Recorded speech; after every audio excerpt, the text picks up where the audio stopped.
سورة زمر آیت نمبر 24 واللسم رکو درشتم سپارہ صفحہ نمبر 63.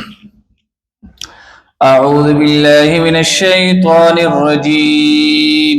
بسم الله الرحمن الرحيم. أفمن يتقي بوجهه سوء العذاب يوم القيامة وقيل للظالمين ذوقوا ما كنتم تكسبون. صدق الله العظيم. سورة زمر آیت نمبر 24 واللسم رکو درشتم سپارہ. پدی آیت کے اللہ رب العزت دا آخرت طرف تا تخویف کافرانو تا ذکر کبھی او هغه تخویف دا دے اللہ تعالی دا قیامت او دا جہنم عذاب ذکر کی. اللہ تنمونگو تاسو اساتلی کی دا انسان په بدن کې ټول کې قیمتي هغه د انسان مخ دی. کله چې انسان په مخ څوک وهي نو دې سر چې کم دی د الله داسې اونیسي په مخ باندې څوک وهل کې دي دا دوه لاسونه زر داسې اونیسي. کوشش دې د دې دا خبرې کوي چې د مخ د وهلو نه چې کم دی ځان بچ کما. نو دا مخ دا کاسه دا په بدن کې چې کم دی ډیره عزتدار ده. انسان د ډیر زیات خیال ساتي. او ورځ د قیامت الله تعالی چې کله په کافر باندې د جهنم فیصلو کې نو الله پاک بده دي فرشتي بده دي کافر چې کوم د دوان لاسونه داسې شاته اوتړي او دې چې کله جهنم ته اچي نو دی په دې جهنم کې به په دې مخ باندې داسې لړکې نو دې چې کوم دې مخ د بچکولو د پاره اسم نشي کوله ځکه لاسونه وي تړلې وي اوګه وسړی چې کم دی په مخ باندې نشي دغه کوله. دا ورځ د قیامت به دغه حال وي د کافر چې الله به تن الله سونه اوتړي او چې کله جهنم ته لړکی او په دې مخ پر مخ به داسې جهنم ته لړکی او بدته به ویل شي وقيل للظالمين ذوقوا ما كنتم تكسبون. ودا هغه عذاب دی چې تاسو په دنیا کې چې کم دی د هغه عمل به کولو. افمن يتقي بوجهه پس آیا هغه کس چې ځان بچ کوي بوجهه پخپل مخسر سوء العذاب د خراب عذابنا يوم القيامه پرز د قیامت وقيل للظالمين او وبویل شي ظالمانو ته ذوقوا اسکه تاسو ما هغس كنتم تکسبون چې تاسو بکول. كذب الذين من قبلهم دروغ غنلی وو هغه خلکو چې من قبلهم د دین روان دی وو فآتاهم العذاب نراغلی پدوی باندې عذاب من حيث لهغ زینا لا يشعرون چې دی ګمان هم نو فأذاقهم الله پس اسکل دوی ته الله رب العزت الخزي رسوای فی الحیات الدنیا پجون په دنیا کې ولعذاب الاخرة اکبر او د اخرت عذاب ډیر زیات لوی دی. لو كانوا يعلمون کاش چې دی پویدلې. ولقد ضربنا للناس في هذا القرآن من كل مثل. تاسو له یاد شي پرون چې کوم دی مونږ د قرآن مجید صفات بیان کړو. د قرآن مجید صفت دا دی چې دا د الله تعالی خبرې دي نمبر 1. دویم د قرآن مجید صفت دا دی متشابهن چې د قرآن څومره احکامات دي حکمونه دي دا د یو د بل پشانتی دي. او دریم د قرآن صفت دا دی مسانی چې دا قرآن چې کوم دی بار بار ویل کیږي.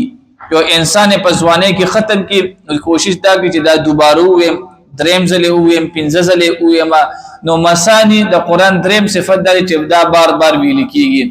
او څلورم صفت د قرآن دا دی چې کله دا د خلکو په مخ کې بیانېږي نو د اکثر خلکو چې کم دی ویخته په دې باندې ودرېږي. او پنځم صفت دا دی چې کله قرآن د چا په مخ کې بیان شي نو د ډیر خلکو زړونه چې کم دی الله تعالی د قرآن د وجه نرموي. دلته هم الله تعالی د قرآن صفت بیانې چې دا قرآن داسې یو کتاب دی چې په دې کې مثالونه ډیر زیات ذکر دي. مثال من کل مثل د مثال څه فائدہ وي. ګوره مونږه ماشوم ته نصیحت کوو ماشوم ته وی بچی ته سبق وایا او ته تعلیم وکا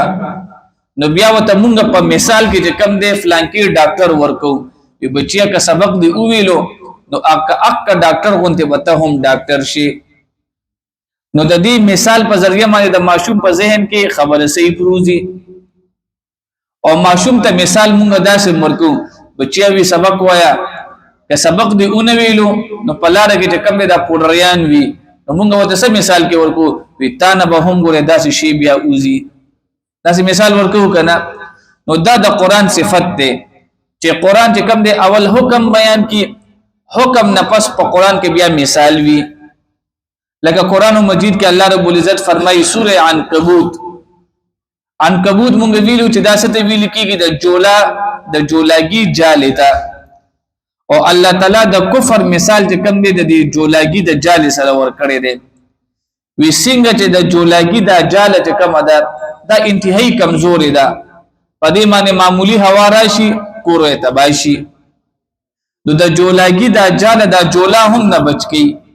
نو دا سه الله مثال د کفر ور کوي وی دا کافران خو کفر کوي خدا کفر چې کم دی د کافر ته هیڅ سپورټ نه ور کوي څه فائدہ نه ور کوي او ورځ د قیامت دی چې کم دی الټه جهنم ته سي نو معلومی کی دا چې په قران کې څه دي مثالونه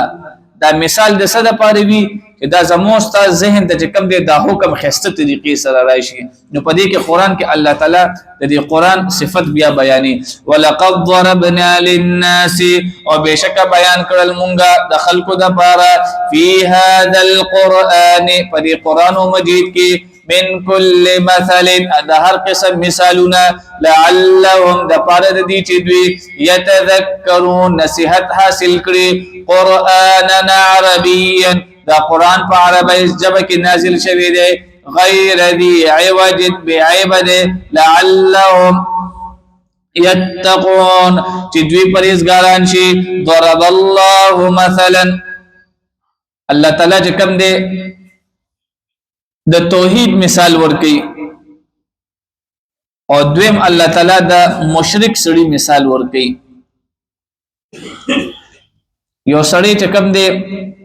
یو غلام دی او د اغلس مالکان دي په دې مثال لګزان پوهه کې یو غلام دی او داغه سو مالکان دي مثلا لس او بل طرف ته کوم دی یو غلام دی او داغه یو مالک دی نو په دې دوانو غلامانو کې بدچا زندگی خسته وي تاسو وای د یو چې داغه مالک یو وي زکه د لس مالکان چې کوم دي یو به وتوی سحر او دقیقه بل وتی مودقیقه یو به وتوی چې کوم دي ته سحر ناشته کوا بل وتی ته ناشته مکوا نو داسې الله هم وی وګوره بيزستا سو یو الله یما او زه تاسو ته کوم دی د یو شی حکم در کوم هغه تاسو ته آسان وي مونږ کوا دا یو حکم دی حج تزا دا یو حکم دی عبادت صحیح ساته دا یو حکم دی او بل طرف ته مشرکان دي چې ځان د پاره بوتان جوړ کړی دي وی دا بوت چې کم دی د باران دی او دا بوت چې کم دی د اولاد دی او دا بوت چې کم دی د عزت د پاره دی او دا بوت په دې باندې مونږ د چا بیزتی کو وی تاسو خپل فیصله وکړه د کم یو سړي ځوان بخښته وي چې داغه مالک یو وي داغه مالک څه وي یو وي نو دا سه الله هم فرمای چې ستا توحید اختیار کړو نو مالک زیما د ژوند بخښته بوي